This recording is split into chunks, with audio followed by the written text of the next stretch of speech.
Prepariamo la granola selvatica, una ricetta facilissima che accompagna ogni colazione, merenda e con un ingrediente specialissimo, gli amenti di nocciolo che ho raccolto precedentemente e lasciato essiccare all'aria, sempre lontano dalla luce del sole e in un ambiente asciutto. Naturalmente ricchi di proteine, ci aiuteranno ad ottenere una granola con una marcia in più.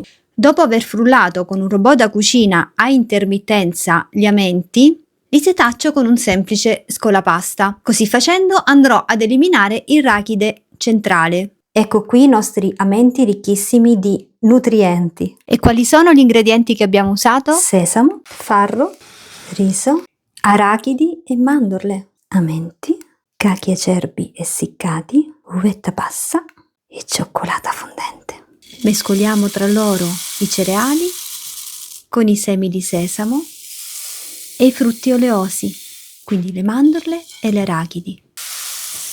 Mescoliamoli per bene tra di loro e amalgamiamo tutto con dell'ottimo miele che ho riscaldato a bagnomaria. E poi versiamo su una teglia rivestita con carta forno. Livelliamo e inforniamo a 180 gradi per circa 10-15 minuti. Nel frattempo andiamo a ridurre a scaglie il cioccolato fondente.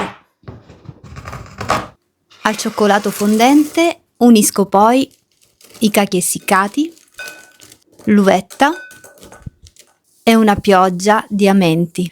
Li aggiungo adesso per preservarne il più possibile le loro proprietà nutraceutiche.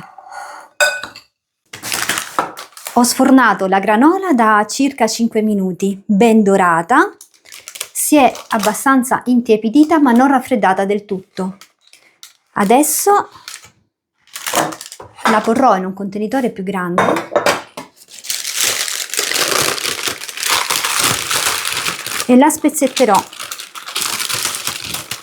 e ci aggiungerò tutti gli altri ingredienti.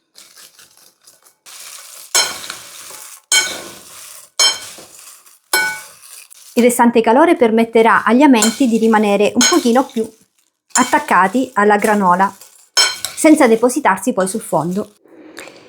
Pronta una pepita gustosissima, ricca di nutrienti e super salutare.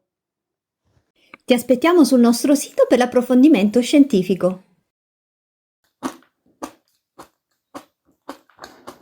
È proprio buona!